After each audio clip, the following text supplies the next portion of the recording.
और जल पुलिस संयुक्त रूप से चलाएगी सर्च ऑपरेशन। और नवरात्र का आज चौथा दिन, मां के कुष्मांडा रूप की पूजा अर्चना में डूबे भक्त।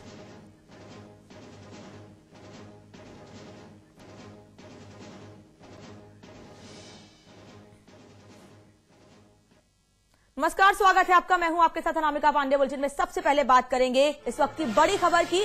खबर वही मायावती के भाषण से जुड़ी हुई। मायावती ने अंबेडकर जयंती के मौके पर एक रैली को संबोधित किया।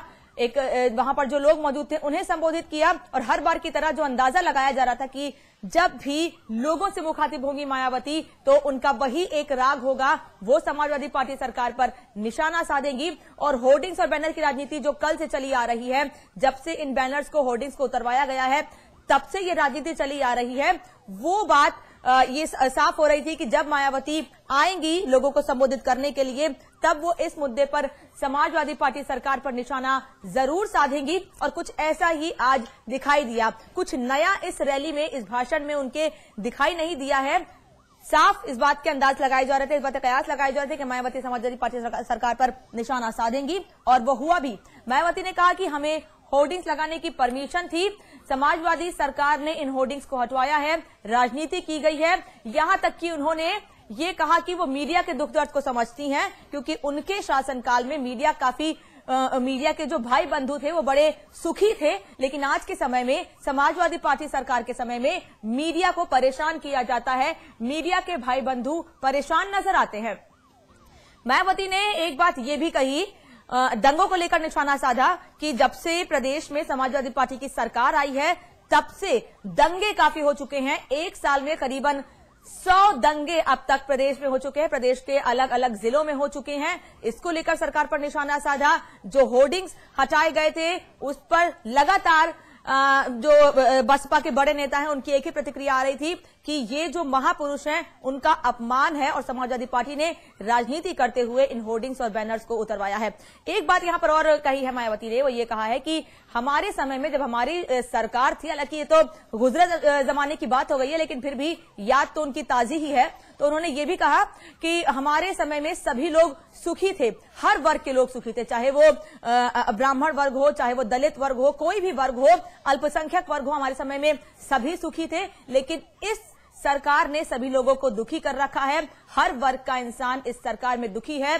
कानून व्यवस्था नाम की कोई चीज नहीं है, वो बात हमेशा कही जाती रही है। अब वो चाहे मायावती कहें, चाहे अन्य विपक्षी पार्टियां कहें, लगातार कानून व्यवस्था को लेकर सरकार पर निशाना साधा जाता रहा है। और एक बार फिर आज मायावती ने वही राग अलापा है, कानून व्यवस्था को लेकर सरकार पर निशाना साधा है, और एक बार फिर लोगों से अपील की है कि जो आगामी लोकसभा चुनाव है उसमें एक बार फिर बसपा को मौका दिया जाए, जिससे कि जो समस्याएं अब तक लोगों के सामने आई हैं वो समस्याएं उनकी दूर हो सके। समाजवादी पार्टी सरकार के शासनकाल में जो दिक्कतें, जो समस्याएं लोगों के सामने आ रही हैं, परेशानी लोगों को झेलनी पड़ रही है, वो अगर ये पावर उन्हें, थोड़ी सी ही पावर, अगर उन्हें ज्यादा सीटें लोकसभा चुनाव में जीतकर मिल जाती हैं तो वो कहीं ना कहीं दिखा सकती है कि उनकी सरकार कितनी बेहतर थी। तो जो 30 मन में थी विधानसभा चुनाव में हारने की, वो भी बहुत ज्यादा अंतराल से, क्योंकि 200 से ऊपर का आंकड़ा उन्होंने पिछले विधानसभा चुनाव में पार किया था, और अब की इस बार 100 से कम सीटों पर आकर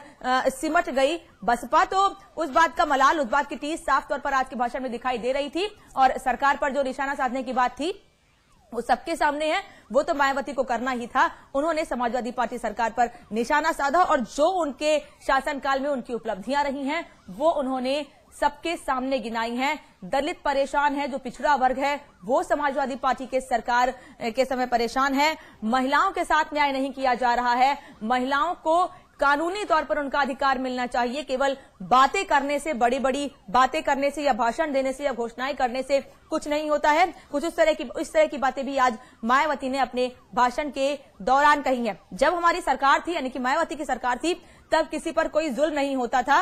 हालांकि जब सरकार थी उस वक्त सभी को पता है किस पर कितना जुल्म हुआ है। बहरहाल आज मायावती ने सफाई ये दी है कि उनके सरकार में हर कोई सुखी था, किसी को कोई दुख नहीं था, हर वर्ग का इंसान सुखी था, किसी पर कोई जुल्म नहीं ढाया जाता था, सब लोग काफी सुखी संपन्न थे। लेकिन जो लगातार भ्रष्टाचार की आंच बसपा के शासनकाल में उनके चारों ओर इर्द गिर्द घूमती रहती थी, उसको लेकर कोई भी बात आज मायावती ने नहीं की है। उल्टा समाजवादी पार्टी सरकार पर उन्होंने ये बोला है कि ये सरकार भ्रष्टाचारी है, कानून व्यवस्था की नाम की कोई चीज प्रदेश में नहीं रह गई है, सभी लोग इनके शासनकाल में परेशान हैं। आपको बता दें, आज अंबेडकर जयंती के मौके पर एक रैली को संबोधित कर रही थी। इसको लेकर वैसे जब मायावती की सरकार थी उस वक्त जब ये रैली होती थी तो इसको लेकर तैयारियां पहले से ही पूरे जोर शोर से दिखाई देती थी।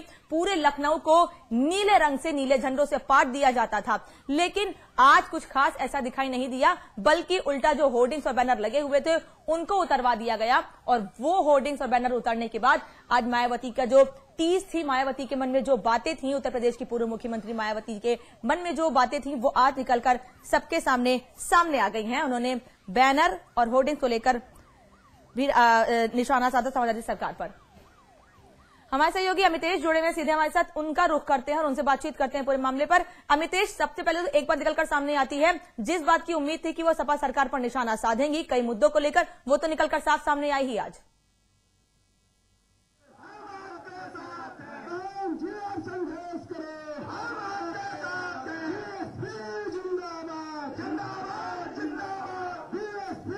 अमितेश, क्या आप तक मेरी आवाज पहुंच रही है?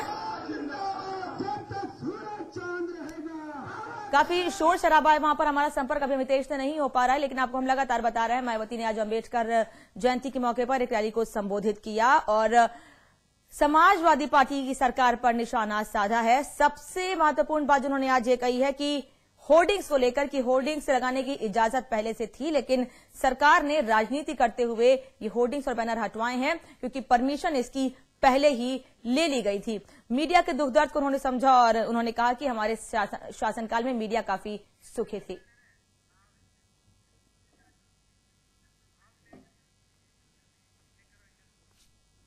चलिए बढ़ते आगे। डीएसपी जियाउल हक हत्याकांड पर से जल्द ही पर्दा उठ सकता है। सीबीआई ने मृतक ग्राम प्रधान के बेटे समेत 4 लोगों को गिरफ्तार किया है। इनमें मारे गए प्रधान के 2 भाई और नौकर भी शामिल हैं। इन सभी आरोपियों को आज सीबीआई कोर्ट में पेश किया जाएगा। डीएसपी हत्याकांड के खुलासे के करीब सीबीआई, जल्द ही उठ सकता है हत्याकांड से पर्दा। जी हां, पूरे यूपी को हिला देने वाले डीएसपी जियाउल हक हत्याकांड में जल्द ही बड़ा खुलासा हो सकता है, क्योंकि कुंडा के बलीपुर गांव में मारे गए ग्राम प्रधान नन्हे यादव के बेटे बबलू यादव को सीबीआई ने गिरफ्तार कर लिया है। हत्या वाले दिन गायब हुआ डीएसपी का मोबाइल भी सीबीआई को मिल गया है। सूत्रों के हवाले से खबर आ रही है कि बबलू यादव को ही सीबीआई डीएसपी हत्याकांड में मुख्य आरोपी मान रही है। सूत्रों का ये भी कहना है कि बबलू ने ही डीएसपी जियाउल हक को गोली मारी थी और सीबीआई की पूछताछ में बबलू ने डीएसपी की हत्या की बात कबूल भी कर ली है।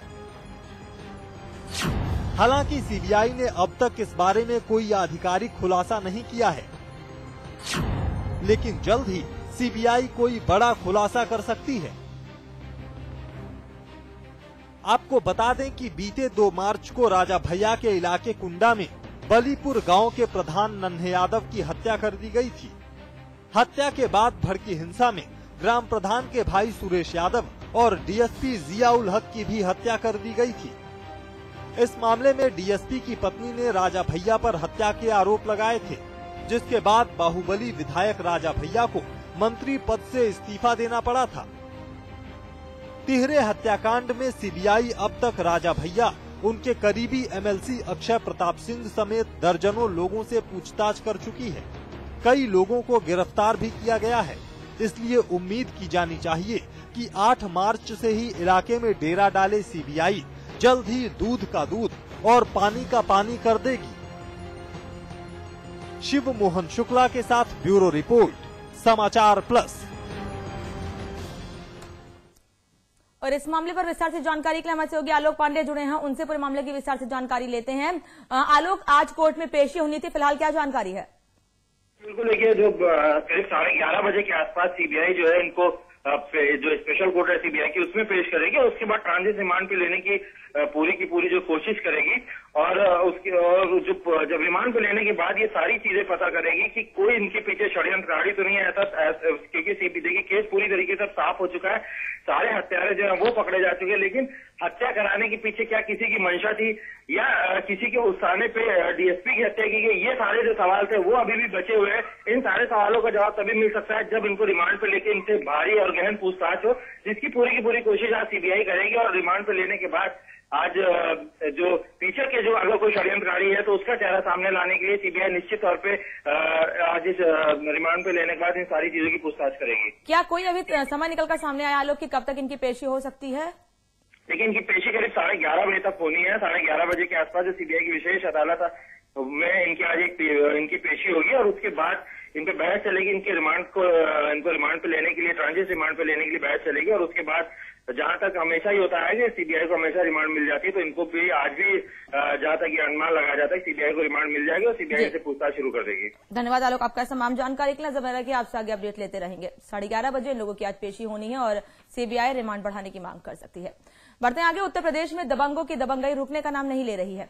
नया मामला कानपुर देहात से है, जहां पर 30 से ज्यादा दबंगों ने हथियार के बल पर टोल प्लाजा को अपने कब्जे में कर लिया और उत्पात मचाते हुए आधे घंटे तक टोल प्लाजा को फ्री कर दिया। इससे कंपनी को काफी नुकसान हुआ। हाथ में असलहा लहराते इन दबंगों को देखिए। इन लोगों ने कानपुर देहात के 12 रोड पर हाल ही में बनाए गए एक टोल प्लाजा पर कब्जा कर लिया। दबंगों ने न केवल टोल प्लाजा पर कब्जा किया बल्कि आधा घंटे तक टोल फ्री कर दिया। इस दौरान सैकड़ों ट्रकों समेत कई गाड़ियां टोल टैक्स चुकाए बिना ही चली गईं, जिससे कंपनी को काफी नुकसान हुआ। यही नहीं, दबंगों ने प्लाजा पर मौजूद कर्मचारियों के साथ जमकर मारपीट की, जिससे कई कर्मचारी घायल हो गए। 10-12 गाड़ी में काफी लोग बैठ गए, जिनके पास में 10-12 बंदूक थी, डबल गैर, सिंगल गैर, कुछ पिस्टल वाले भी थे, आए और आके यहाँ पे हमारे एम्प्लॉय के साथ मारपीट शुरू कर दिया। रिवॉल्वर, बंदूक और सारे असलहे इनके पास मौजूद थे और आते ही इन्होंने आधे घंटे तक टोल फ्री करवाया है और पूरे टोल प्लाजा पर जमकर उत्पात मचाया, जिसमें इन्होंने हमारे कर्मचारी, हमारे सुरक्षा गार्ड और हमारे बाउंसर सबके संग जमकर मारपीट की है, जिसके कारण हमारा कम से कम 1.5 से 2 लाख रुपए का रेवेन्यू लॉस है। घटना की जानकारी मिलने के बाद पुलिस मौके पर पहुंची। हालांकि तब तक कई दबंग मौके से फरार हो चुके थे। इस मामले में पुलिस ने 13 लोगों को असलहे के साथ हिरासत में लिया और इनके खिलाफ मामूली धाराओं में केस दर्ज किया गया है। टोल टैक्स वसूली को लेके टोल प्लाजा के कर्मचारियों में और कुछ लोगों में विवाद हो गया था, कुछ मारपीट हो गई थी। इसमें पुलिस द्वारा कार्रवाई की गई है। दोनों के प्रति निरोधात्मक कार्रवाई करके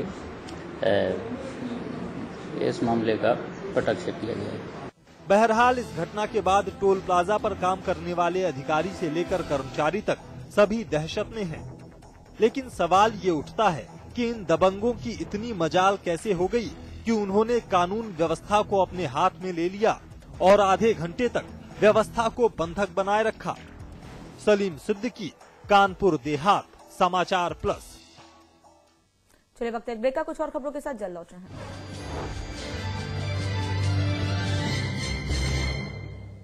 रियल एस्टेट, हॉस्पिटैलिटी, ज्वेलरी और संगीत के कारोबार का सबसे विश्वसनीय नाम GTM ग्रुप। सभी बड़े शहरों में टाउनशिप, कमर्शियल स्पेस और ग्रुप हाउसिंग का निर्माण करने वाला जाना पहचाना नाम। जल्द ही पंजाब और झारखंड में करने जा रहा है अपना विस्तार। The destination of your aspirations, GTM, let's make it happen. इसमें टेस्ट है, तंबाकू नहीं। आप भी आजमाइए रजनीगंधा। रजनीगंधा। चाहे रियल स्टेट में करना हो निवेश या प्रॉपर्टी से जुड़ा फर्जीवाड़े का हो कोई केस, आप पूछ रहे हैं सपनों का आशियाना या प्लॉट खरीद कर घर बनाना, सीधे हमारे प्रॉपर्टी एक्सपर्ट से कीजिए सवाल।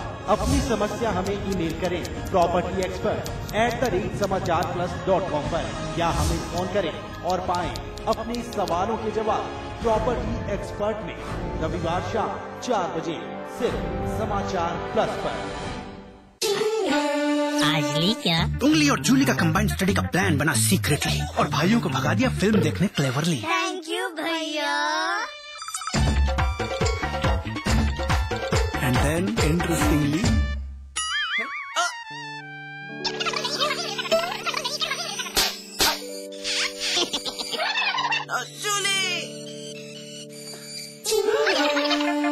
Refreshing mini gums. आज ली क्या?